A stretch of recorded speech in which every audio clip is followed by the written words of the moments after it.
Hi,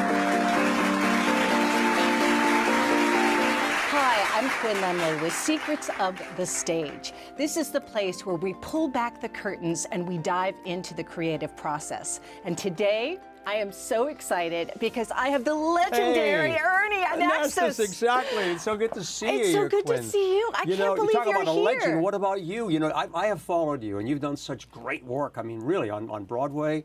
I mean, your CDs, you're a performer. I mean, congratulations to you. Really, I mean, you really do a great job. Well, so do you. Thank you. I mean, all the things that you're a legend. Oh, well, you know, it's nice to hear that, but I don't think of it that way. Honestly, I have to tell you something, Quinn. When I was a kid, at the age of about 7 years old, I grew up in a small town in New Hampshire. I would sit underneath the kitchen table with a radio, and I would turn up the radio. When the announcer would talk, I would turn it down and I would talk, and then the music would come up and I'd turn it up. And I wanted to be on the air from the time I was 7 years old. Absolutely. I came out of the womb singing, so I know what it's like. You know, like when people say they don't know what they want to do, I can't imagine what that's like. It's a gift when you have that. It is. Because many times, you know, young people have a hard time trying to find out, where do I go? What do I do? And if you're fortunate enough, but I believe in encouraging people at a very early age. You do your children's programs. Yes, I love working with a lot of young people. Positivity and you know, that's so important these days. You know what, Quinn? When you think about it, you learn from your own experience. Because I had that break. When I was 7 years old, I built a little radio station in the basement. And then at 16, I went to the local radio station. A guy named Dick Corbin, you never forget your people. Right. Dick Corbin said to me, Ernie, he said, I want you to read for me. And I went in the studio and I read the news, I read some commercials. He said, I'm going to give you a show on Saturday mornings. Now, that was my start. And because someone... At 16. 16 years old, and I've been on the air ever since. I'm from Columbus, Indiana. Oh, yeah. And one of my friends was Mark Weber, and he was much older than I was, but we were doing plays together. And he was the local disc jockey. And so I'd hang out and I'd listen to the news, and it was so fun. And I'd get to sing on the air. It was really fun. See, now that was an early experience for you as well. And doesn't that set the tone for your career? Yeah, it does, because you get to experience it and have mentors. Do you still feel, now answer this honestly, do you still feel that you're that young girl back there experiencing it with everything that you're doing now? I do. And then when I get an opportunity, I hop up and down. I get so excited. I can't contain myself. I love it. I was just producing Queen up in Albany, the Ultimate Queen celebration, and the guys did, it was so exciting because they were, the audience was on their feet, and it was so exciting. And when everything is right and all the elements come together, I get goosebumps. You know what, Quinn? You know what we're talking about right now? What? And people who are watching and listening to us, we are talking about passion and enthusiasm. Yes, positivity, like you do. But if you have that, if you believe in it, if you practice it, it changes your whole world. 30 Emmys? Yeah, I've somewhat collected like a few. Yeah. What does that feel like to get an Emmy? It feels great, but I've always felt in my own mind that I wasn't anything special in terms of, you know, you should look at me and, you know, you should honor my work and so forth. I never thought of it that way. I've always felt like this is a gift from the Lord, and I'm giving that gift back. And it's my way of saying thank you and sharing and honoring our Creator. And to me, that's the most important thing. The awards are great, but I've never, you know, sat back and said, this is who I am. I don't let those things define who I am. Right. I had a conversation with someone years ago. We were talking about, you know, television. And he said something good to me. He said, Ernie, he said, you know, he said, you're doing a great job. And I was just getting started. And he said, you're going to be doing this for the rest of your life. He said, this is your career. He said, the important thing to remember is that someday you'll be off the air. You know, you won't be doing it. And he said, what you don't want to do is have that TV define who you are. That television screen doesn't give you life. You give that screen life. Oh, I love that. I want to know, how is it different being on the air like we are now, and being at the desk, and you also do radio. So what do you prefer? They're both fun. See, because I started in radio, when I told you about that radio show at 16, I still have that early desire to be doing radio. I think it's great because you're very creative, you're animated. How do you stay like on topic when it's just you and you don't have a co-host with you or somebody to riff off of? I think what happens is because of your experience. You know, you just sort of know that you're going from one thing to the next. It's almost a pattern. You know, there's something that I always love to say. it's good to be consistent, but with the element of surprise. Yes. Right? Yes. You have to be, people have to know what you are about. Right. But you have to surprise them once in a while. Yes. You have to say, well, life, we have to have little surprises. Yeah, exactly. I perform at a jazz club, or I used to. I haven't since. Really? But every year for 20 years, every other year, I would sing either at Christmas for 10 days or at New Year's for 10 days with my jazz band. Wow. At the Half Note in Metz in Athens. Oh, wow. And I just love Greece, and so you are the first Greek American anchor ever. Yeah. How does that feel? I mean, it feels good. You know, I never really thought about it. It's interesting because at one point in my career they wanted to change my name because I'm so glad they didn't. Yeah, because it was a little ethnic, and they wanted to give me another name. And I did it for a short time. What did they want to give it? Andrews. Ernie Andrews. No. Yeah. You know what's funny about it, though? I had the name Ernie Andrews when I was doing radio in Boston at WRKO. And then I was going into television, and I said to my wife, you know what? I have to go back. I've got to be who I am. Yeah. I said, you know, because I don't want to use the name Andrews. So they hired me at WPRI TV in Providence, Rhode Island. And I was going to do the news. And I'm sitting down with the general manager. And a great guy, Ed Pfeiffer. And he said to me, Ernie, he said, we're really happy to have you on board. I said, thank you so much, Ed. I said, I'm thrilled to be here. He said, I've been thinking about your name. And I said, whoa, this is great. He said, what do you think of Keith Andrews? No! Can you imagine And so that? what did you say? Oh, I started to laugh. He said, what's the matter? I said, you know what? I said, I was going to tell you that I want to use Ernie Anastos. He said, oh, I didn't mean to offend you. He said, absolutely. He said, you go with that. That's but I thought that great. was funny, you know? Now, I heard a story that we have a mutual friend, Chuck Armstrong, with Sure. Wonderama. Great guy. Oh, Wonderama TV. Wonderful guy. I mean, talk Heart about of soul. Yes. So he was telling me a story that early in your career, you were, I think, in New Hampshire. I don't know where. Could have been, yeah. And there was a snowstorm, and you were on the air for a week continuously. Oh, yeah. Tell me about that. It was the blizzard of '78, and that was in Providence, Rhode Island. I was on the air, I mean, nonstop. We had to sleep at the station, couldn't leave. But we had a great time because we had the camaraderie. Everybody was on the same team. We were excited about it. It was something fresh. I loved it. I thought it was a thrill to be doing something like that. Very memorable. But these are the things that you remember in your life, and you say, you know what? I'm glad that I did that. I'm glad that I was there. There have been some serious problems, too. I covered 9/11 extensively in New York, which was painful. I was here for that. Very painful story. I mean, that really, you know, there was a time when we were on the air, all of us, I was at CBS 2, and we were on the air for months at a time. And we were all going through a lot of emotion. And there was one point that we were in my office. There were several anchors and reporters, and we were just talking. You know, we all started to cry. I bet. I mean, there was so much emotion built up. Well, and you're also taking in the energy of the people that you're interviewing and you're reporting on. Total. I mean, and I would go down there on a regular basis, and then to be at ground zero and to be thinking about the people that were lost. And a lot of the people, you know, as you said, we would interview, and they were family members. And there were some people that worked at the TV station as well that were lost. But I mean, you know, you've got these tough stories.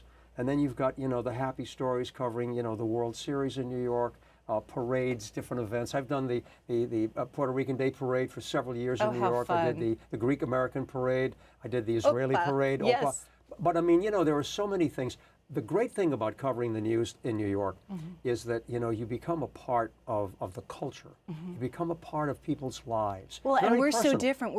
We're all so diverse. That's what I love about New York. Yeah, the diversity. I've always said New York is the whole world in one city. I want to show your video. I think it's so uplifting and inspiring, and it's exactly of what you're saying. If we can roll the video of Ernie in New York. Yeah. Now, Positively Ernie with Ernie Anastos, a New York TV legend and radio host with great positive stories and interviews. Thanks, Ernie. You're the best. And now, here's Ernie. When I think about positive news, one of the reasons that I decided that I was going to do this, you know, full time, for years, 4 decades on the air, I would go on the air and I would say, good evening. And then I would tell people why it wasn't. And I said, you know, here I am filling them with negative stories.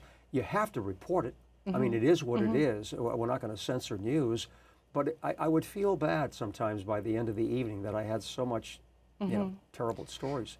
But I felt that, you know, when COVID broke, I had time on my contract. I decided I was going to take a little bit of a break. I did a year at Harvard Business School, came back and created something called Positively America. Yes. And it's a half-hour syndicated show, 200 stations around the country.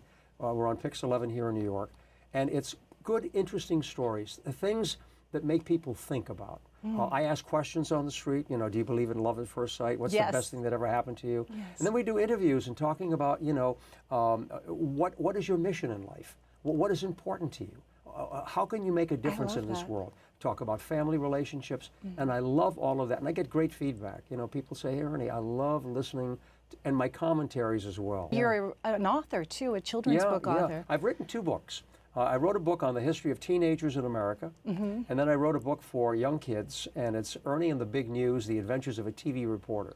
Now, So tell me a story from, Well, tell. I'll tell you what it is. It's what I told you, that it's the story of a young reporter, that would be me in the book, who does a little radio show in his basement. And then he comes to New York and he covers the parade, he covers all the things, but there are positive stories, like a little boy was lost, he was stuck in, his mom was stuck in the car, and then they take her out of the car, and it's a happy ending. We gave her away probably 20 or 25,000 copies. Oh, okay. And what we did was we went out, That's and these fantastic. kids would be listening to me, and you know what? I would tell them the story about my teacher.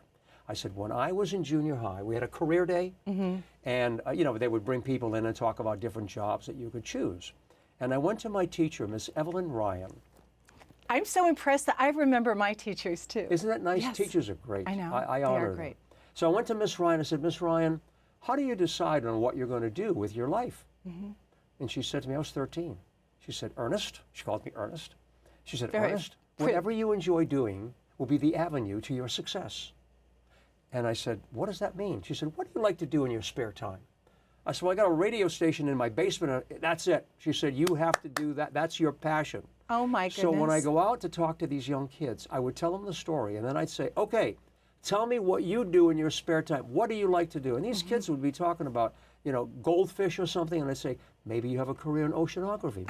Maybe you can. In other words, look for a career that's related to what you naturally like. I was in Boston working at WRKO Radio, and I was doing the morning news.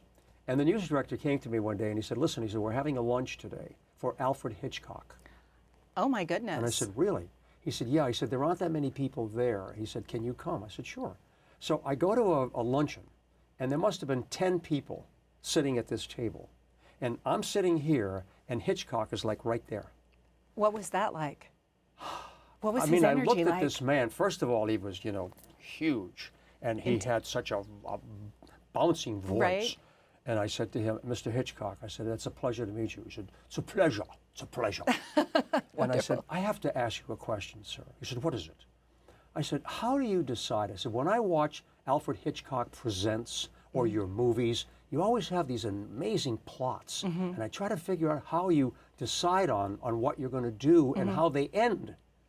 And he said to me, these ideas come to me at the most inopportune time. I'm sure. And I said, really? Tell me about that. He said, many times, he said, I could be just walking somewhere or sitting at a dinner table and I have an idea. And I said, so what do? I write it down on a piece of paper. And I said, wow, that's great. Then there was a pause. And he reached into his pocket. I'll never forget this. Reached into his pocket. And he had a bunch of crumbled up pieces of paper, slammed it on the table, and he said, the future. That is fantastic. I said, man, what's in there? The birds? What was it? The what birds. Was I, I mean, mean, what is in there? You know, and I crazy. said, what a creative mind. But you know, he just shared something with me that, you know, that stayed with me. That creative process happens all the time. It does. You know, I find that I get ideas, especially like just when I'm doing scales or I'm exercising or walking. That just being in nature, that kind of thing. It's just like divine intervention. You get an idea, and but it's acting on it. Yes. Yeah. You've acted on everything, and you've been on every major station. Yeah, I've enjoyed it. You know, it's interesting because every time I would make a move, someone was leaving. I was at Channel 7 Eyewitness News, my first station, loved it. And I was doing great, and I had a wonderful time. I was there for like 11, 12 years. Wow. And Jim Jensen, who was a legendary figure in New York on CBS, a wonderful guy, he was retiring after 30 years. And they came to me and they made me an offer I couldn't refuse. And I said, okay, I'm going to do it. And I did that and enjoyed it immensely. And then John Rowland, who's another legendary figure at Fox 5, he was leaving, and the Murdochs came to me and said, you know, we need you. And I made the move. But I've enjoyed it. It was a challenge to feel that I'm working with new people, same audience, but still a new audience. And so it became an interesting challenge for me to say, okay, what can I do here? And the ratings would go up. So that made me really feel good. Did you feel that you were pivoting, or is every culture different with each station? Or no, you know what? I have to tell you, there is a really respectful feeling among the people who are on the air at all the stations. You know, people respect each other's talent. And I think that's important. I mean, it's not competitive. I've been friends with all the anchors at different stations, and if we see each other someplace or if we socialize, you know, it's a wonderful feeling, and it's saying, I respect your talent. You know, you have a gift. You're doing the best you can with it. I respect it. And it's only a short ride. Let's face it. I mean, life is to be lived. I know. We were talking about that a couple weeks ago. Yeah, you know, it is. I mean, you have to make sure that you enjoy every day. I went to a private concert. It was PBS was doing something with John Mellencamp. My dad caters for him. Oh, really? He's in Bloomington, Indiana. Really? Yes. Well, Mellencamp, as you know, is a very talented guy. Yeah. And he was doing a little private concert. It was taped for PBS. And I was sitting there in this audience, and he was talking about his grandmother. And he said, you know, when my grandmother was on her deathbed, he said, I was sitting there and she was looking at me and she said, listen, I want you to do good with your life and enjoy every day because life is short, even when it's long. Yeah. And he used it in one of his songs, that line, life is short, even when it's long. Wow. And it's true. I mean, I'm excited about life. I don't think about, you know, dying, but if I do think about dying, and I'm sharing some of my philosophy, I know that there's something there.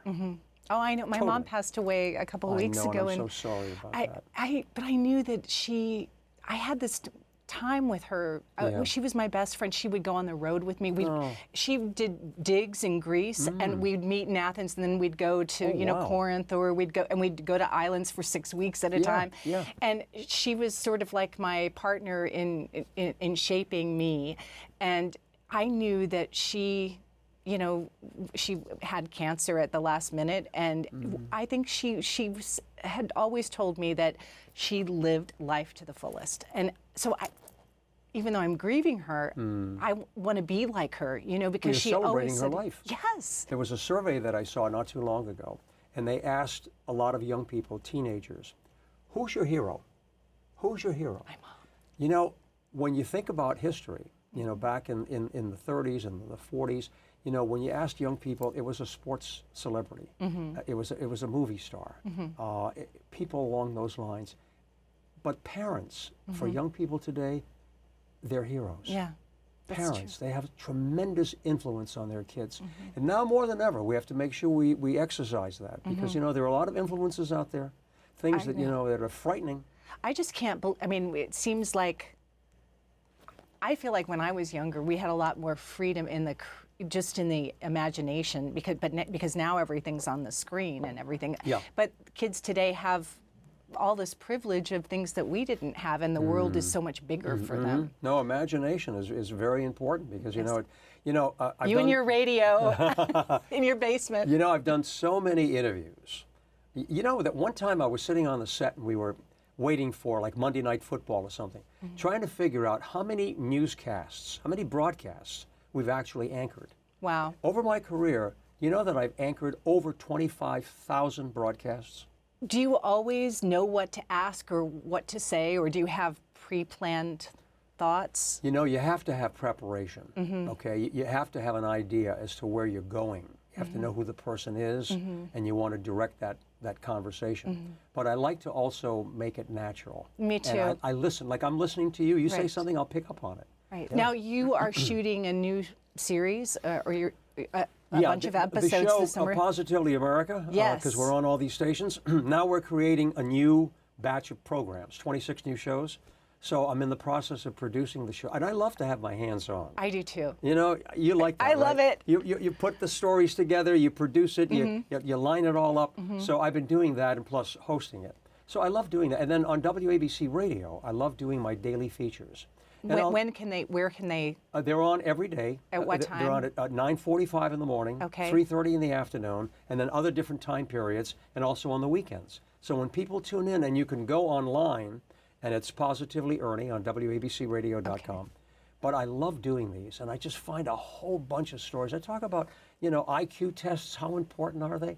I'll talk about, you know, marriage, you know, how has it changed? How has marriage changed? What do people say? You know, you talk about diversity, and, you know, people feel that, you know, now they're able to say and be who they are and what they want. It's beautiful. And I applaud that.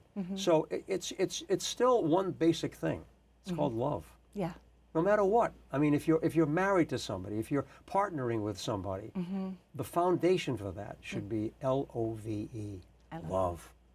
To me, love is the most powerful force in the world. It changes everything. Yes. And if you have that love, and if you send it out there, it's going to come back to you. Aphrodite is my favorite. Aphrodite. Oh, My mom was always like Aphrodite and Persephone. So, yeah, you have a little Greek connection there. I Did have you a learn lot any of of the language? Have you learned any Greek? Well, I mean, I sang, you know, Never on a Sunday a little bit in Greek, but Nana Mouskouri? yes. Did you ever meet her? No. Yeah, I met her once. Great. What is she like? Very, very special person. You know what I mean? You know, her heart and soul, you know, was always there, and she loved Greece, but she loved what she did. And not too many years later, I bumped into Harry Belafonte. Oh my goodness. And they had recorded an album together. And Harry spent some time in Greece, and he loved Greece as well. He picked up a little Greek, you know. I mean, I Efkaristo, Parakalo. Yeah. Oh, and then my big one is Puine. Puine, where is it? Right? Where is it? You know, there are a lot of, you know, Greek philosophers. And there's one that I remember reading about years ago, and it stuck with me.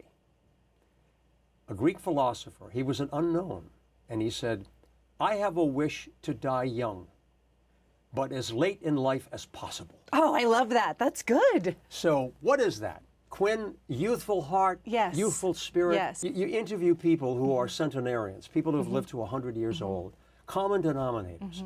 They have an enthusiasm for life. They're always looking to learn something new, something different. Yeah.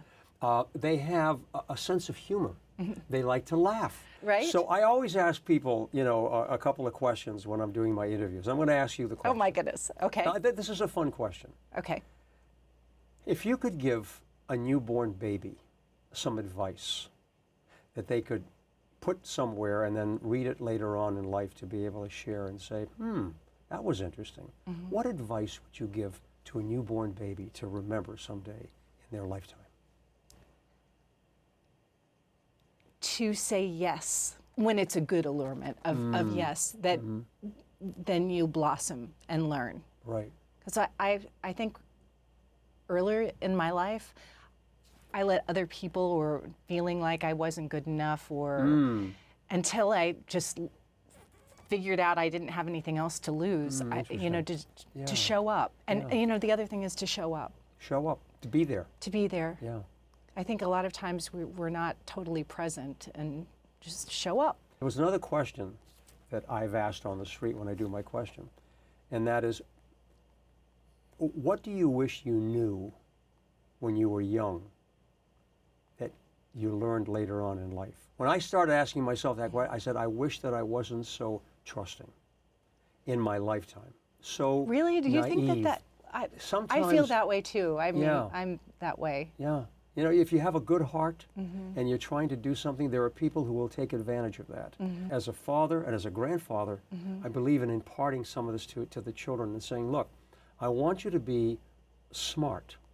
I want you to be wise and understand what life is about. But at the same time, I want you to be gentle. Yes, Gentle like a lamb. I like that. Watch and do what you can, but be careful of being taken advantage of.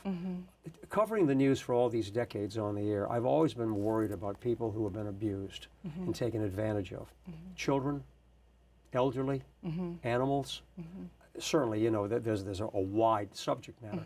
But to me, I've always been hurt to see people who have been taken advantage of. And that's painful. You've had this incredible career and you continue to surprise us, and you're authentic and relevant. How do you do that? It comes from what we were talking about early on, and that is to always be thinking about who you are and what talent or gift you've been given and how you can use it. And in order to really use it well, you have to be able to go with the times. You can't live in the past. Have you seen other anchors or other talent that just can't move with the times? Well, you know, I mean, we'd have to go back because, you know, now, you know, a lot of the younger people who are on have evolved. Some of the older people years ago, and the only reason that they did it is because they were told to do it. They were told that you must sit in that chair. And, you know, there was a book written for a lot of the anchors at different networks. Oh. And I remember reading it a long time ago. It was It's a public book? No, or? it was an in-house book. And they were talking about when you're on the air, you don't show any emotion in your voice, in your facial expressions, and in your body language. How could you do that? You're Greek. I know. How could I do it? It's not possible. But in the old days, you know, when they first started reporting the news with wonderful people like Douglas Edwards and so forth, I mean, they were more straightforward because that was the time. And they wanted you to be that way. And then all of a sudden it opens up. So to answer your question, it's like you have to sit and say, okay, where are things today? How can I utilize my experience, but apply it to what's happening now so you become relevant? Is there any last word that you would like to say, Ernie? I'm just so thrilled you're here. You know, I must say that I'm happy to be here because, this is you know, great. you really are so easy to talk to. And I know that you're going to be doing some appearances very soon. I'm not sure when this is going to air.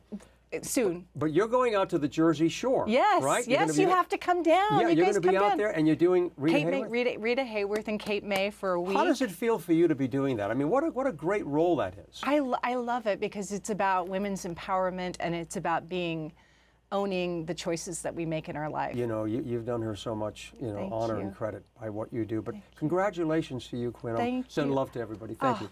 I love you. Ernie, thank you Thank so you so much. Thank you, Quinn. Until next time, I'm Quinn Lemley with Secrets of the Stage. We air the first Sunday on mnn.org, on Manhattan Neighborhood Network, or you can go to quinnlemley.com, sign up for my newsletter so that you know where I'm playing, and definitely find me on social media at Quinn Lemley. Until next time, Secrets of the Stage.